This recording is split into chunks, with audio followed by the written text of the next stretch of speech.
नमस्ते दोस्तों, राधे राधे, जय श्री कृष्ण। मैं आप लोगों को एक गीत सुनाने जा रही हूँ, शिव भजन। अगर अच्छा लगे तो लाइक कमेंट शेयर जरूर कीजिएगा। फूला लोढ़े चलिया फूलावाड़िया, जहाँ शिवाय भंगिया। फूला लोढ़े चलला फूलावारिया, जहाँ शिवाय भंगिया। बिछुआ मारेला कानिया अंगूरी, गौरा दर्द बयाकुल। बिछुआ मारेला कानी अंगूरी, गौरा दर्द बयाकुल। अरे अरे गौरा नीरा दिया, हमके काहे ना जगव लू। अरे अरे गौरा नीरा दिया, हमके काहे ना जगव लू।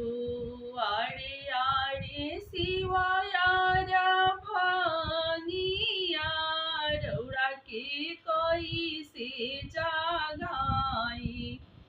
रौरा सिरे गंगा के धारावाई, देखत डर लागे। रौरा गले सरप के मालावाई, देखत डर लागे। फूला लोढ़े गईनी फूलावारिया, जहाँ शिवाय भंगिया। फूला लोढ़े गईनी फूलावारिया, जहाँ शिवाय भंगिया।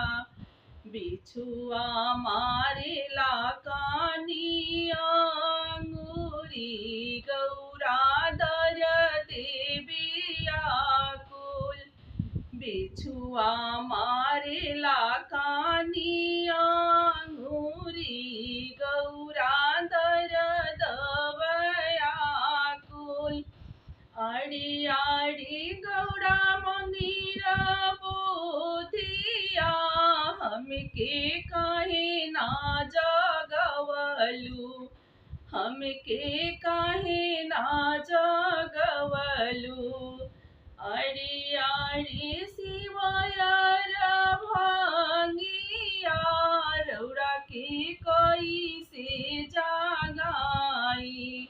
रौरा काने बिछुआ के कुंडल, देखत डर लागे। रौरा डारे मिरिगा